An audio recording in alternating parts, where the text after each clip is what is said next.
Hello everyone, wishing you very warm welcome on this wonderful session. आज का जो हमारा सेशन रहेगा वो रहेगा most important question for BSc nursing part second year medical surgical nursing first, right. इसमें जो इंपॉर्टेंट क्वेश्चंस होंगे वो मैं आपको बताने जा रहा हूँ। इसमें आपको पूरा फोकस करना है। इसका मतलब ये नहीं है कि भाई इनके अलावा क्वेश्चन नहीं आ सकते, वो आ सकते हैं, बट ये वो इंपॉर्टेंट क्वेश्चंस हैं जिनको आप छोड़ करके भी नहीं जा सकते, राइट। इनको आपको बहुत अच्छे से वेल प्रिपेयर करना है। मोस्ट प्रोबेबली कोशिश ये रहेगी, हाईली एक्सपीरियंस फैकल्टीज़ के द्वारा ये जो बनाए जाते हैं क्वेश्चंस, हमें यही सोचना होता है कि इन क्वेश्चंस को अगर बच्चा करके जाएगा तो इतना कॉन्फिडेंट लेवल हाई रहना चाहिए कि वो सारे क्वेश्चंस को अटेम्प्ट कर पाए। और मोस्ट प्रोबेबली कोशिश ये रहेगी कि ये क्वेश्चंस आपको देखने को मिल भी जाए, तो इनको नहीं लीव करना, इनको ही पढ़ के जाना है आपको। मैं स्टार्ट करता हूँ वन बाय वन करके। आपकी यूनिट वाइज जो चैप्टर्स हैं उन्हीं में रेस्पिरेटरी सिस्टम है, डाइजेस्टिव सिस्टम के डिसऑर्डर्स हैं, कार्डियोवैस्कुलर सिस्टम के डिसऑर्डर हैं, मेल रिप्रोडक्टिव सिस्टम के भी डिसऑर्डर्स हैं। इसी के अकॉर्डिंग ये क्वेश्चंस प्रिपेयर किए गए हैं। मैं वन बाय वन करके क्वेश्चंस आपको बता देता हूँ। COPD, chronic obstructive pulmonary disease, COPD most important है। इस बार के लिए आपको वेल प्रिपेयर करके जाना है इसके अंदर, ठीक है। ब्रोंकाइटिस, एम्फाइसीमा दोनों को अच्छे से तैयार करना है। COPD complete.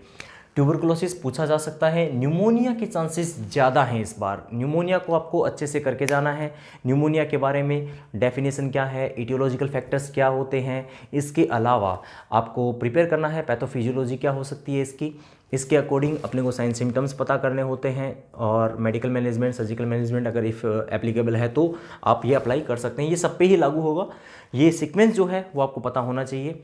और बच्चा लोग, एक गलती जो आप करते हो वो नर्सिंग केयर पूछता है तो आपको नर्सिंग केयर करना है। नर्सिंग केयर प्लान पूछ रहा है तो NCP बना के आनी है। अदरवाइज अगर नर्सिंग मैनेजमेंट की ज़रूरत है तो नर्सिंग मैनेजमेंट आपको पूरा कंप्लीट करना है। तीनों का डिफ्रेंशिएशन अच्छे से कर लेना भैया आप लोग। एंजाइना पेक्टोरिस सबसे ज़्यादा इंपॉर्टेंट। मायोकार्डियल इन्फाक्शन भी पूछा जा सकता है। और इसके अलावा रूमेटिक हार्ट डिजीज़, इन तीनों में से कोई एक बड़ा क्वेश्चन आपको देखने को शायद मिल जाए इस बार। Angina pectoris, myocardial infarction and rheumatic heart disease. Heart failure पीछे आ चुका है तो हार्ट फेलियर के चांसेस थोड़े कम है, बट मे बी प्रॉपरली ये आप अच्छे से वेल प्रिपेयर करके जाएंगे। हार्ट फेलियर में कंजेस्टिव हार्ट फेलियर का भी 2018 के अंदर क्वेश्चन आ चुका है। मोस्ट प्रोबेबली हमें इस बार चांसेस लग रहा है angina pectoris, myocardial infarction and rheumatic heart disease. CPR पे शॉर्ट नोट्स पूछा जा सकता है, ये तो इंपॉर्टेंट क्वेश्चन है ही, वैसे भी हमें पता होना चाहिए। इसके अलावा रीनल फेलियर बड़ा क्वेश्चन बन सकता है। Acute renal failure, chronic renal failure, benign prostatic hyperplasia और हाइपरट्रोफी BPH, ये आपको जेनाइटो यूरिनरी वाले डिसऑर्डर वाले पार्ट में आपको मिल जाएगा। बिनाइन प्रोस्टेटिक हाइपरप्लेसिया और हाइपरट्रोफी। इसके अलावा डायबिटीज़ मेलाइटस और इंसिपिडस दो है ना हमारे पास, तो डायबिटीज़ इंसिपिडस इस बार के लिए ज़्यादा इंपॉर्टेंट है, आपको अच्छे से तैयार करना है बच्चा लोग।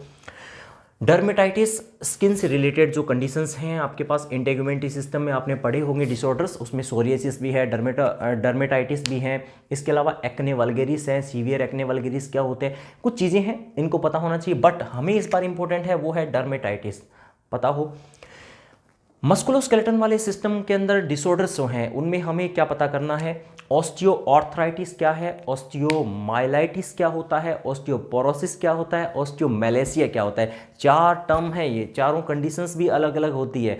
Osteoporosis poor, bone poor. Osteomyelitis में आई आ रहा है तो इसके अकॉर्डिंग आप डिफ्रेंशिएट कर सकते हैं इन्फेक्शन से रिलेटेड। ऑस्टियोमाइलाइटिस में कहीं आई आ रहा है, इसके अकॉर्डिंग समझ लीजिए कि बोन का कहीं ना कहीं इन्फेक्शन हुआ होगा, राइट। ऑस्टियोआर्थराइटिस, ऑस्टियोमाइलाइटिस और ऑस्टियोपोरोसिस, बोन्स पुअर हो जाती है। आर्थराइटिस स्वेलिंग है ही जॉइंट के अंदर, आप समझते हैं। इनके अंदर आपको डिफ्रेंशिएशन करना आना चाहिए, इनके बारे में प्रॉपर्ली पता भी होना चाहिए।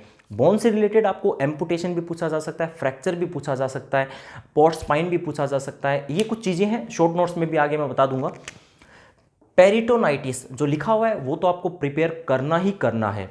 पेरिटोनाइटिस, इस पे काफ़ी बार क्वेश्चन आया हुआ है, बड़े फॉर्म के अंदर 16 नंबर का एक बड़ा क्वेश्चन दिया हुआ है, इसको आपको अच्छे से तैयार करना है बच्चा लोग, इसको नहीं लीव करके जाना, ड्रॉप नहीं करना। कुछ शॉर्ट नोट्स मैंने आपके लिए लिखे हैं जो कि बन सकते हैं, जो आपको करना ही करना है। इनफर्टिलिटी है, एम्पुटेशन है, HIV एड्स के बारे में, ये तो बहुत ज़्यादा इंपॉर्टेंट है। लेप्रोसी कई बार पूछ लिया जाता है। हेपेटाइटिस बी, यहाँ पे भी मैंने लिखा है हेपेटाइटिस बी। डाइजेस्टिव सिस्टम से रिलेटेड भी हेपेटाइटिस पूछा जा सकता है।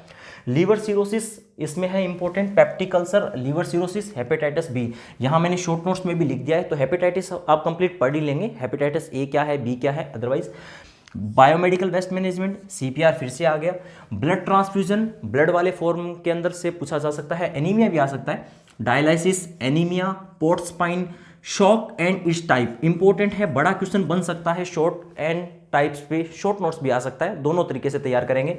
Wound healing, psoriasis skin disorder में आपने पढ़ा होगा। एम्फाइसीमा और एम्फाइईमा, इनमें डिफ्रेंशिएशन आपको पता होना चाहिए कि क्या डिफरेंस होता है इसमें मेनली। और इन्फ्लामेटरी बॉल डिजीज आईबीडी क्या है, पढ़ लेना आप लोग। हाइपोस्पाडियसिस, ये क्वेश्चंस हैं छोटे छोटे जो जेनेटिव यूनिट पोर्शन में से। हाइपोस्पाडियसिस मेल रिप्रोडक्टिव पोर्शन में आपको मिल जाएगा। ये बच्चा लोग आपको इंपॉर्टेंट है, करके आना है। ओके, ऑल द बेस्ट आप सभी को, अच्छे से वेल प्रिपेयर करके इन क्वेश्चंस को जाएंगे। ठीक है बच्चा लोग, कोई भी डाउट हो, कोई क्वेश्चंस हो, कमेंट बॉक्स में आप लिख सकते हैं। Thank you.